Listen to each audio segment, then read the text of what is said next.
ચાલો જય માતાજી છે ને બહુ મસ્ત વાળુંમાં બનાવીશ ચાલો જો આ ગરમ ગરમ ફૂટણા મરચાં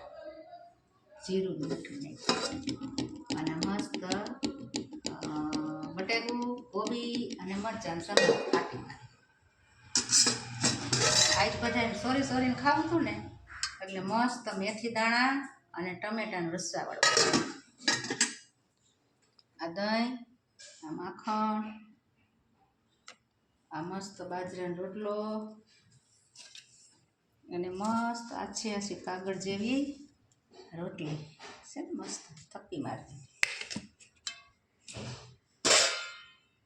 અને ઠંડી ઠંડી છાશ એટલી મસ્ત ઠંડી છાશ છે ને ઘાટી ઠંડી તો બહુ મસ્ત વાળુંમાં બનાવ્યું છે જય માતાજી।